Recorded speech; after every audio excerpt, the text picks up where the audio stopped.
Welcome back, Rage Nation. We're gonna get started with this thing. So, doing mandatory Malifaux, gonna try to at least do this every other week. Ideally, want to get to the point where we're doing this once a week. It's gonna be different things.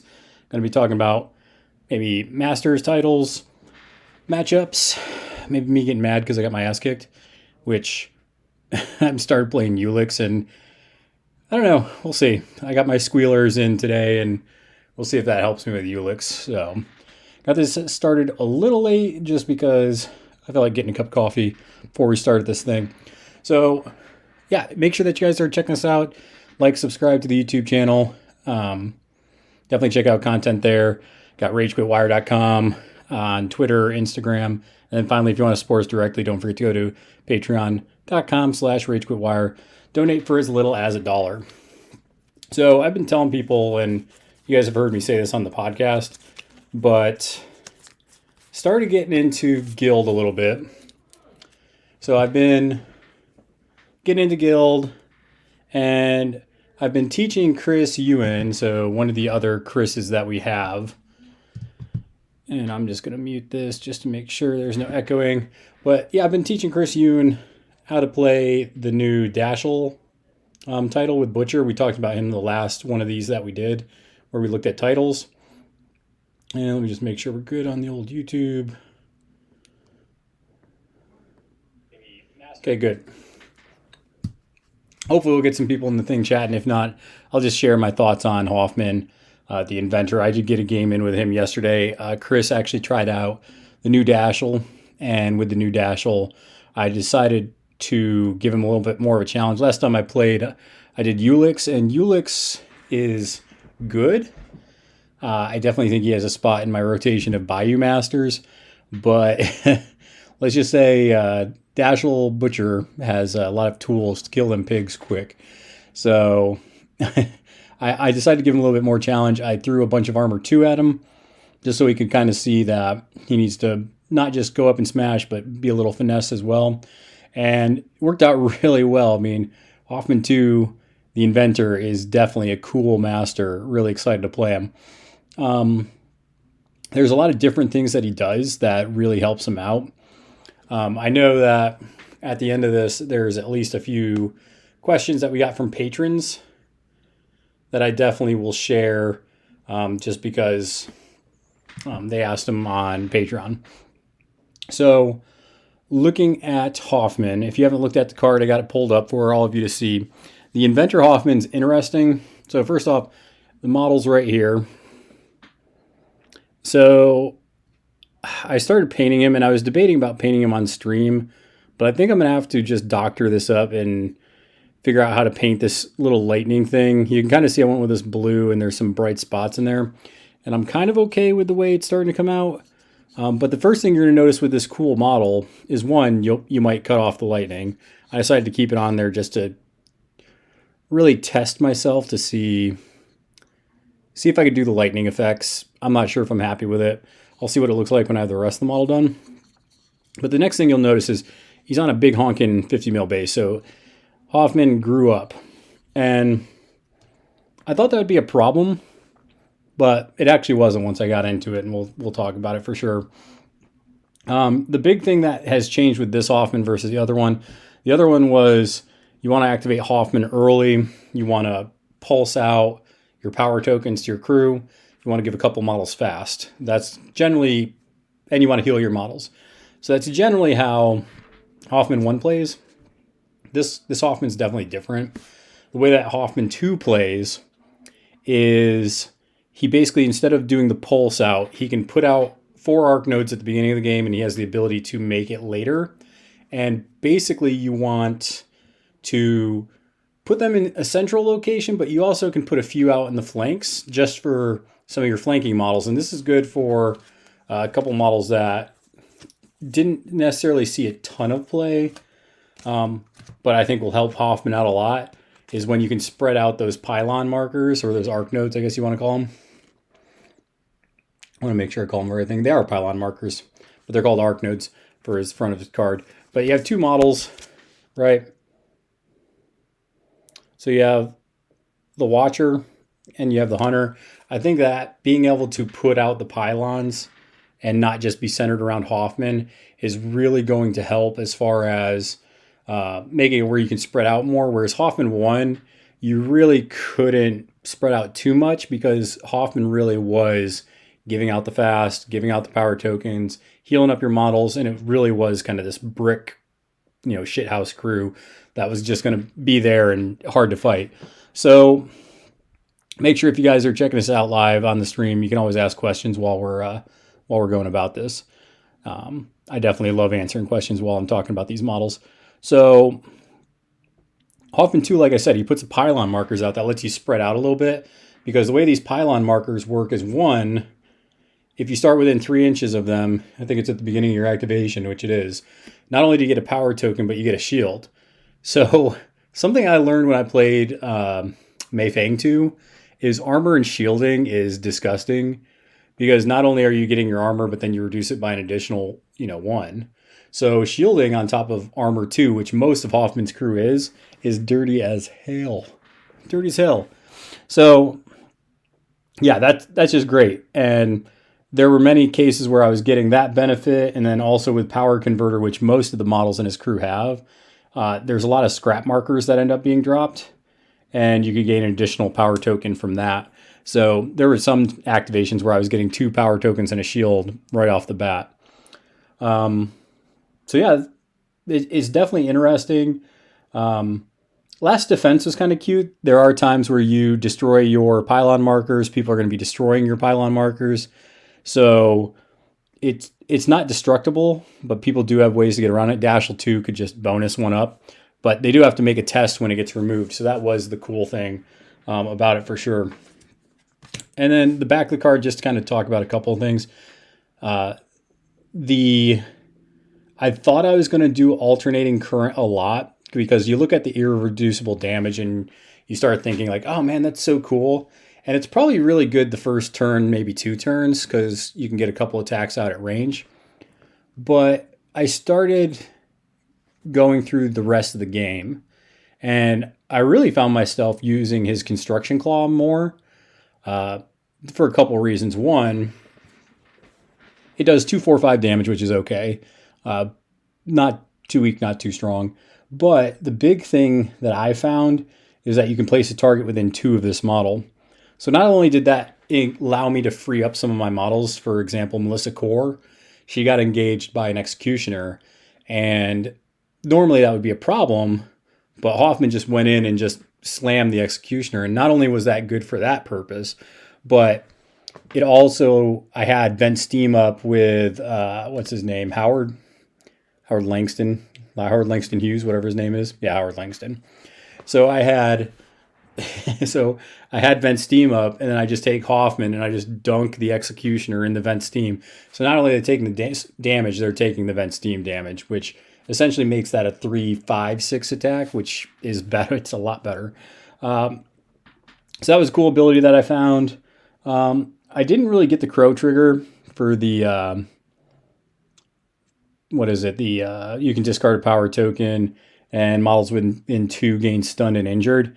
I definitely see myself doing that if people are starting to gang up on Hoffman. So if there are 2 or 3 models in the area, Hoffman can just go in and just put out stunned and injured. Seems good. Puncture was good. Puncture did come up.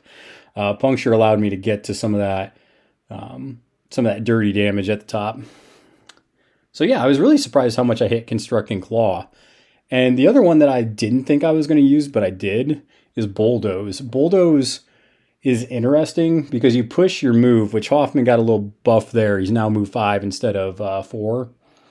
And it was interesting because I didn't think I was going to use it, because I'm used to using the Lucky Emissary, which most people know just, boom, 12 inches up the board.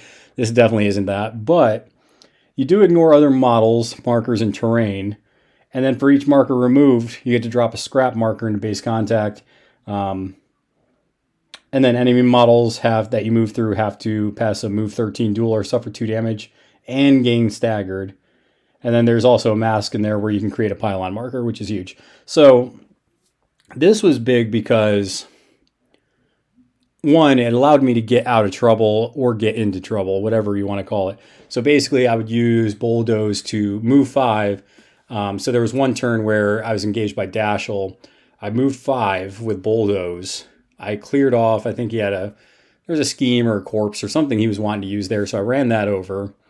And then I ended up putting a scrap marker down.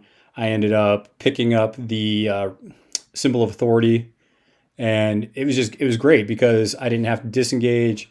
I was able to still do some strats. I was able to scheme. I think that also let me, I created a scrap off of it. I got the trigger for the pylon marker, and then I threw a scheme down. So I had research mission, and boom, there it was right there. And it worked out really good. I was really surprised how much I used Bulldoze and kind of the benefits of it. The more I think I play Hoffman 2, the more I'm going to see that there's a lot of little tricks and shenanigans you can do with him. I think any of the marker schemes, you're definitely going to want to consider Hoffman 2, just because the pylons are there. So that's good for deathbeds. Anything where you need to remove markers, that's also good. And then his bonus, just solid. You only need a 3 for it. You get to move your pylon markers up, but it's also just good for card draw. And yeah, just good, just solid. I was really impressed with it when I brought him. So the list I ended up bringing, just to kind of let you guys know what I played and how it felt and just how it ended up working out, is we played symbols, which normally you wouldn't think symbols would be good for Hoffman. But since you're able to spread out a little bit more with the Inventor title, you can spread out. You can pick up the symbols of authority. You can do that. I brought a Hunter for that. I think next time, if I would play the same pool, I would also try the Watcher. I mean, 7-inch movement. It's only armor 1, but it's going to be a little harder to get to. The Hunters I love. The Hunters are kind of little beasts. I was able to kill 2 little scheme runners with the Hunter. Got at least one of the symbols with it, and it ended up soaking a couple shots from the Pale Rider. So definitely worked out really good. But I ended up bringing a Hunter with the Inventor. I did try the Metallurgist. I'm going to talk about that a little bit here in a minute, just because I'm not sure about that one yet. I brought a mobile toolkit. I brought Melissa Core, and then I brought the Peacekeeper, and finally Howard Langston. So it was kind of a tanky crew, lots of 2-inch reach. Vent Steam's really good. I had the double Vent Steam one turn. But so I do want to talk about the Metallurgist. Yeah, Nathan, Hoffman 2 is strong. If you can, go ahead in the chat. Let me know what strat and what schemes you took with it, just so we can kind of compare. I don't know if he just got on, but I brought him into Symbols of Authority and took Research Mission and I think Assassinate, and worked really well. I was really happy with it. But I did take the Metallurgist, and yeah, I don't know about this model. So it is a tech piece, I will say that. The Enchanted Steel, where the armor can reduce shock waves and hazardous terrain to 0, is really good. So I do think there's matchups where I do want to bring that. This wasn't one of them. I was playing against Dashel 2. Yeah, I think the biggest thing I got out of the Metallurgist was the command construct. That helped me get a little bit around the board. That helped me, really just helped me get some extra attacks in there. I got a couple of my Peacekeepers harpoon gun attacks to bring models in. So command construct is good. I don't know if it's 6 points good. Vent Steam didn't come up really because I brought Howard. So Howard put up Vent Steam, and that was enough because he's huge. Yeah, that's kind of just it. I think unless I play against something where I know I'm going to have hazardous terrain or a lot of blasts and a lot of stuff, I think I'm probably going to leave the Metallurgist home most times. It does have its spot, I think, for tech picks. It's not a bring every time, though, for sure. Okay, so you had Flank, Turf War, okay, Vendetta. Not bad. Maxine 2. Maxine 2's got to be... She does a lot of healing and a lot of kind of weird stuff. I think everybody who listens to the podcast knows Maxine and EVS in general. I'm too dumb for that crew, and I don't care. I'm never gonna play that crew. It would take me forever just to figure out what I wanted to do playing them. However, I will try to smash the hell out of them because they are annoying. The whole card manipulation thing just pisses me off. And they draw a ton of cards and just they're playing their own game. So we also did flank deployment. I think flank's really good with Hoffman, honestly. The only one I probably would just be like, I don't know if I'm going to bring Hoffman is in corner. Yeah, I don't know. But looking at it, Metallurgist protecting things from second slice and his hazardous bubble thing seems useful. Yeah, it didn't come up though. So Butcher ended up killing my healing stuff because obviously Chris took Assassinate with Dashel 2. I don't think he knew how tough it was going to be against all the armor stuff, though. He got the first point. He didn't kill Hoffman.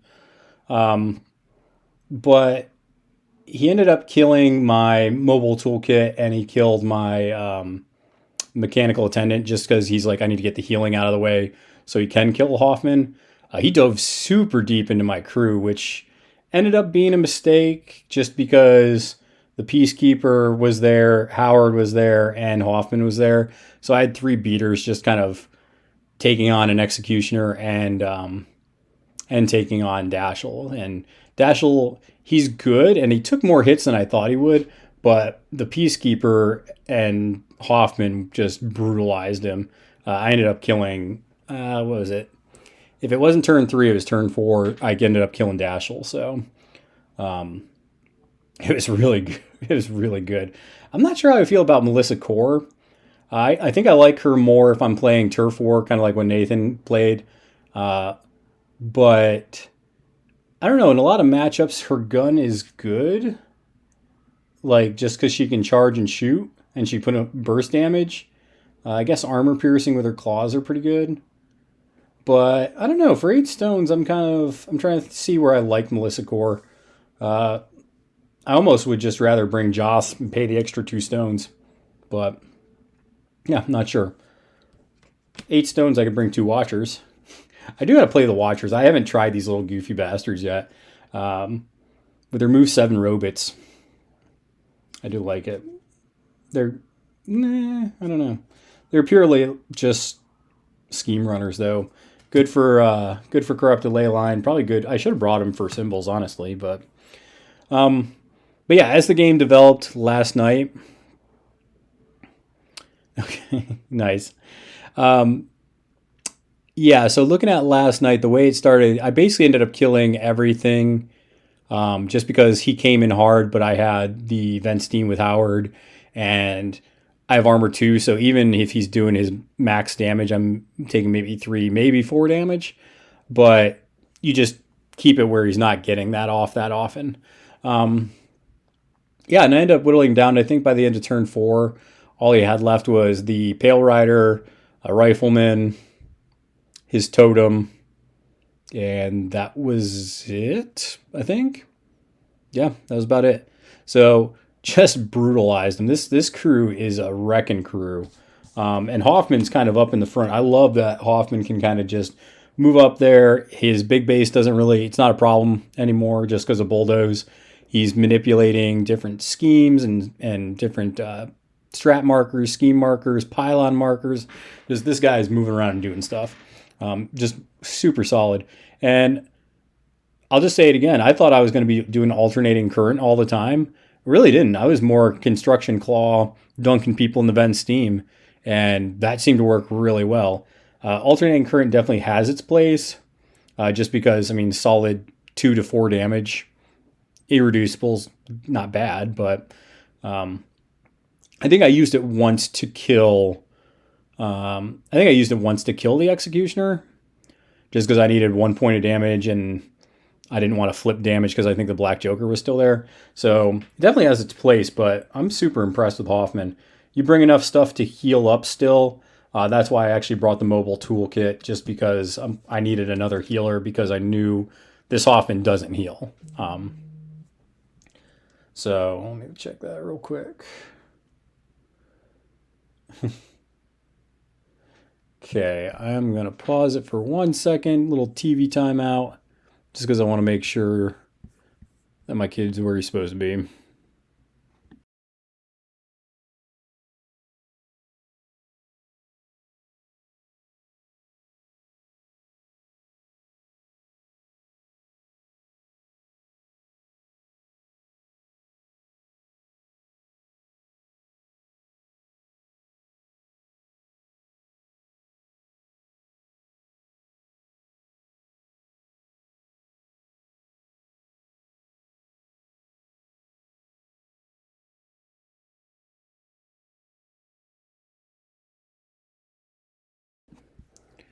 All right, we are back. So, had a couple questions that I thought was a little interesting from people that I told them we were going to stream Hoffman. I think Thursday, Friday is going to be a good day for streaming. I'm probably going to lean more towards Thursdays. Just spend an hour just doing stuff like this, just chatting. If I can get other people to join in, but I want to get kind of a consistent date down. So I really think I'm going to stick to Thursdays, and it'll usually be Thursdays 8 or 9. So be on the lookout for that. Subscribe to the channel. Hit the little bell. That way, if you want to get notifications, you can. I know it's tough for a lot of people, especially overseas or just working late, odd hours. Got to put the kids to bed, but it'll at least be in the playlist so you guys can check it out. All right, so got a couple questions from the patrons. Nathan, I know you're in the chat if you have a question, or if you just have something cool that happened with Hoffman, let me know. But Zach from Patreon, he asked, do you think Hoffman's pylons will be as oppressive as some think? Would making them destructible fix the issue?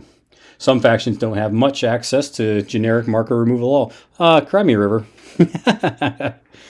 So the pylon markers are good.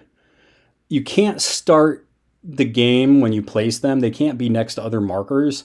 So that prevents a lot of the oppressiveness with the pylon markers, because really the only way he can move them is through his bonus action. So it's not like I could put them all somewhere, turn one, move them to block you off from the middle, and that's it. So it takes a lot more setup than that.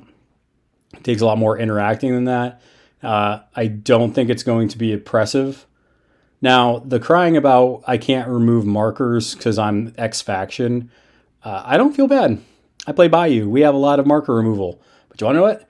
There's a lot of other crap that Bayou doesn't have. So I don't feel bad, right? It's just some factions get some things, other factions don't. It's a weakness. Deal with it. You're just going to have to find your points other places. There's always been strategies and schemes, Zach, that are sometimes not very scoreable. If you remember last season, there was that one strat where you had to kill and you got like a bounty token. And some people were bringing lists where the max bounty tokens you could get was like 2. So there's a lot of strategies that it's going to be tough. But you're just going to have to work around it. Just get your schemes and then maybe get 1 or 2 strats. Just work through it the best you can. Making them destructible would be fine. I wouldn't have a problem with it. It doesn't make a difference to me as a Bayou player because I can get rid of destructible or indestructible or non-destructible markers. So it would probably be more fair if that was the case. Yeah, and it definitely is challenging with people that don't have marker removal. But yeah, I think that's actually a good point. Nathan just brought up that even if they don't have marker removal stuff, there's still some models that ignore terrain. So a lot of incorporeal models, diving charge, even bulldoze, just takes care of it. So I do think you got to get a little creative sometimes. And it's going to take some brainstorming. I was talking to Chris Yoon about this last night because he felt like, oh, you just brought a net list against me that just neutered my entire faction. And I told him yes. He had a frowny face. And I just told him that once you get into the app and once you get into your faction, you're going to start finding your tech picks and you say, oh, I know I'm going against Hoffman. I might want to bring a marker removal. I might want to bring armor tech, or anti-armor tech, I should say. So you just have to get a little more creative. And sometimes it's just you're going to have to just work around it. I come from War Machine and 40K and fantasy. So there's been times where I look across the table and I just know there's nothing I can do about this. I just got to try to get as many points as I can. That way, even if I lose, hopefully I get some points, and that puts me at a decent standing at the end of it. So, good question, Zach. Joe, also from Patreon, asks, do you think the 50mm base will make this Hoffman harder to move around with all the pylons, or do you think it is a buff over version 1? Actually, Hoffman's one of the ones where I don't think this is a buff. I think both Hoffman versions do two very good things. One Hoffman is a stand and fight, meaning my crew's going to stand here, we're going to fight, I'm going to heal him up, I'm going to make him fast. Giving out fast is huge with Hoffman 1. There's been turns where it's not very often, but I'll give out 3 fast activations to, I don't know, maybe the Peacekeeper or Joss, and I don't know, let's just call it Melissa Core. And those models go to town. Those models, I mean, the Peacekeeper can get, 4 attacks then if he's fast? Yeah. Yeah, he can get 4 attacks. He can do 2, 3 with fast, and then he has flurry. So Peacekeeper can kill models that he normally couldn't with 4 attack actions. That's huge. Whereas Hoffman 2 also I found very strong, mostly because of the markers, and he actually doesn't get bogged down. I thought he would, but he's faster. He's speed 5. And with Bulldoze, it helps you get out of those tricky situations. And honestly, if one of your pylon markers is in the way, just fucking run it over with Bulldoze. Who gives a shit, right? Yeah, I was surprised how mobile he was. And I also find with this crew sets up well with getting movement with mechanical attendance, not transfer power, but internal magnet. So the ability to pull your crew up or push them up. Pushing's probably better, just so it stays out of the way. But yeah, internal magneting your crew twice just to move them 6 inches away from this model is big. So for a bunch of stompy robots, deceivingly can be fast, and I think that throws opponents off for sure. Excuse me. Let's get a sip of coffee. That's good. Another thing I think this Hoffman does a very good job with is you can bring Hoffman and you can bring Joss, and all of a sudden this crew does a very good job against Cadmus or other crews that, have armor, because Irreducible gets around all that stuff. So I think this crew is very solid again to answer stuff like that, to just neuter stuff that would be very hard to deal with. Yeah, I like this one a lot. I think that it's going to move quicker than you think. The 50 mil doesn't bog you down. Obviously, you got to think about it a little bit, but honestly, if you get yourself in trouble, just bulldoze up. Yeah, I was definitely impressed with Hoffman and his speed.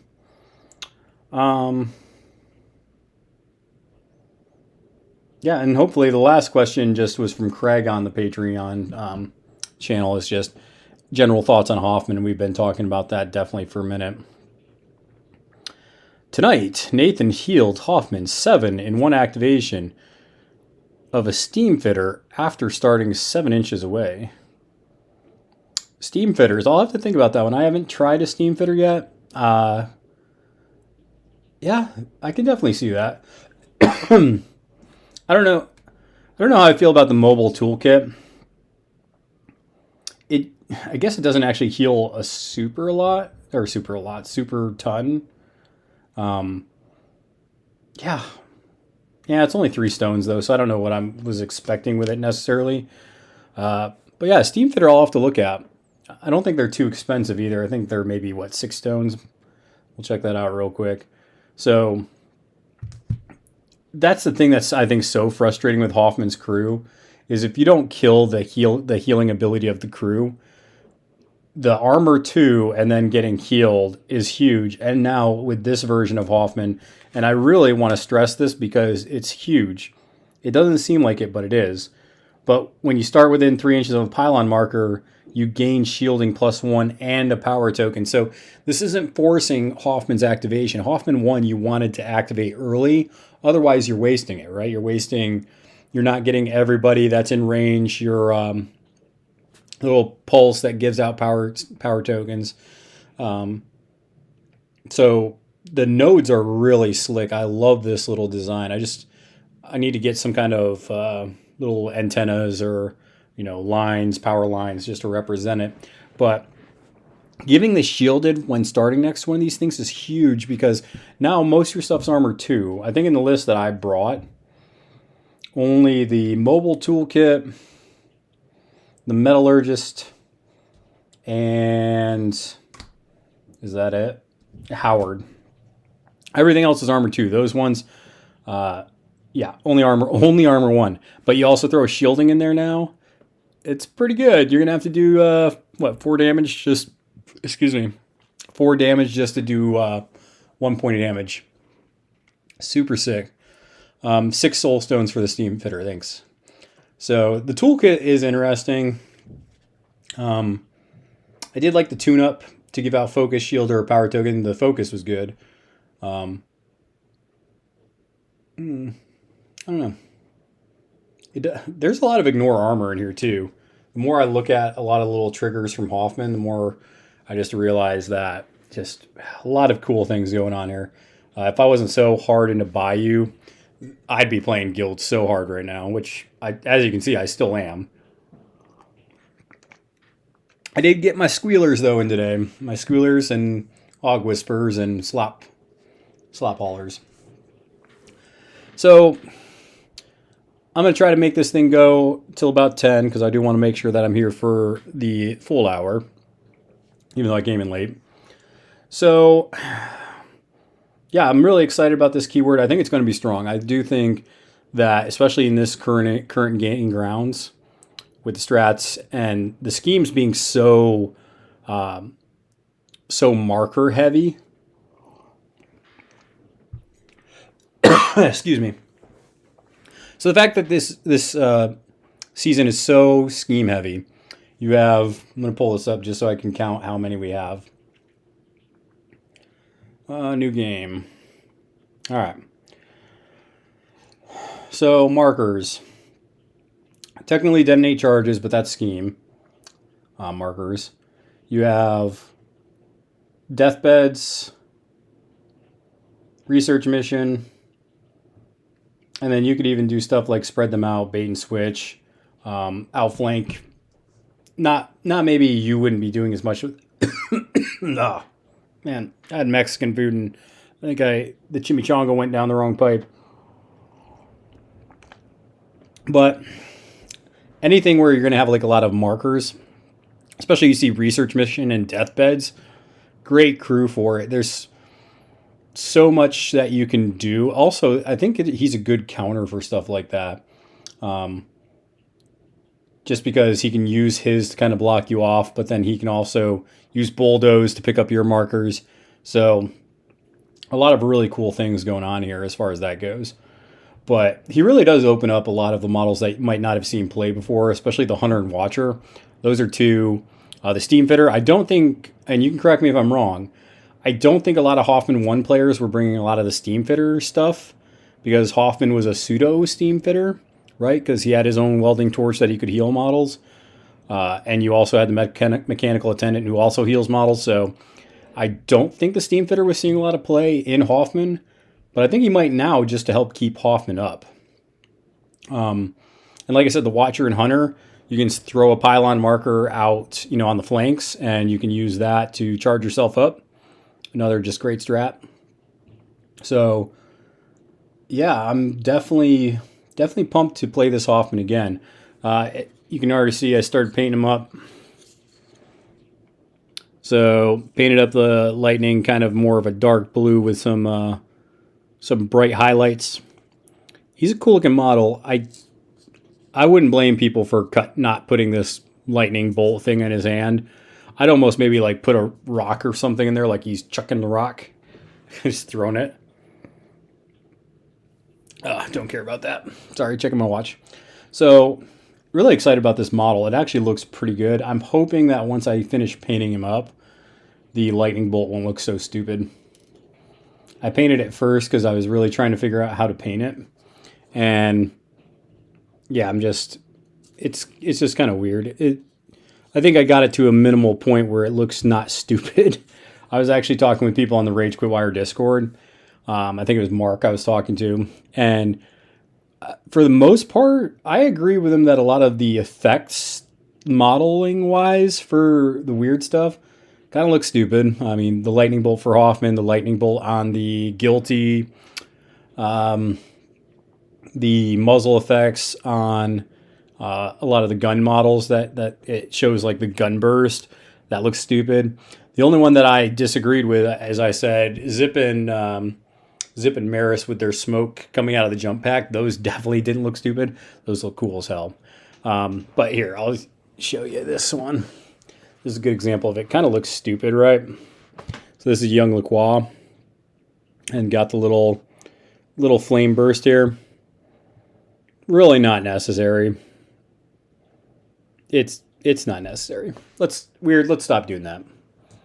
Let's stop. I will tell you who the hell I am excited about, though.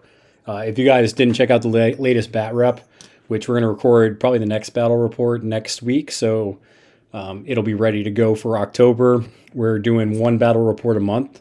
So not only are we trying to do weekly or bi-weekly for this with the mandatory Malifaux, but once a month we're going to do a battle report.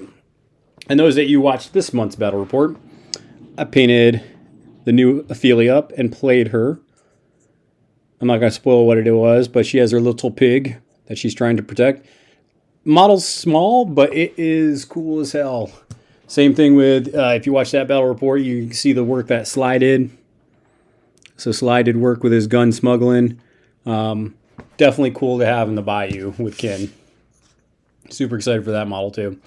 Yeah, these new models are fantastic to paint. The only thing I'm not a fan of, like I said, is lightning for Hoffman. It really is. The model looks cool. If it doesn't look okay after I'm done painting it, I'm going to chop it off. So we might see how I feel about that here soon. Man, super exciting time to play Malifaux. There's actually an episode for our podcast coming out tomorrow. Patrons already have it today. Taking a little break on the podcast. This week it's actually a Middle Earth episode. So John Stokes, one of the old G's, came on. We did a Middle Earth tournament a few weeks ago, and I played in it. Played Iron Hills. It was super sweet. So that's going to be a fun episode. If you like guys just bullshitting about tournaments and drinking beer, that's a good episode for you. Back to this, though. Hoffman Strong, you're going to see a lot of them. I think if you're seeing Guild or Arcanists, I'm not sure how the Arcanists are feeling about them. Arcanists have a lot of other masters going on. I think if you see Guild, you could see this master dropping. I think once it's all said and done, you're going to see a lot of Hoffman, you're going to see a lot of Dashel 2, and you're going to see a lot of Lady J2.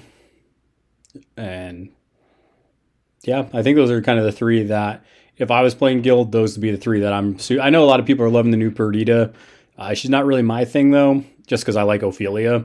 So I feel like if I was playing her, I'd be really cheating on Ophelia. What could I say? So definitely, I have the new Perdita model. I have the family models. Don't think I'm going to play them for a while. It's going to take a lot of boredom for me to play the family. Because why would I play the family when I could just play Kin? So let me know in the comments if you, looking at this mandatory Malifaux, Is there a master or crew keyword that you want us to talk about next? Is there one where you want us to sit there, especially Bayou? If you want me to talk Bayou, I can talk Bayou for days. I am getting more comfortable with Guild, so I definitely can talk a little bit about, especially the Guild Masters I played. But definitely Bayou. If you are looking for Bayou content, I love talking about Bayou. I love playing Bayou. I mean, come on, they're greenskins. I mean, they're just the best. So, I know it's going to go about an hour, but I think I'm going to leave it a little short. Just because don't have any more questions in the chat, and also don't have any more questions that came up on Patreon. So we are going to make this, like I said, at least bi-weekly, if not weekly. That way we can get it kind of more consistent. That way we hopefully get more people in the chat. Like I said, like, share, hit the bell. That way you know when we're doing this. That way you know when the video goes up. And yeah, I mean, I think with that being said, though, I'm going to watch some football. I don't know what you guys are doing, but flip them cards, flip them tables. Thank you for all your support. Our patrons are awesome. They're the reason why we can do this stream. They're the reason we're doing the battle report. They're the reason we're getting Dixon a new microphone, hopefully soon. And yeah, see y'all next time.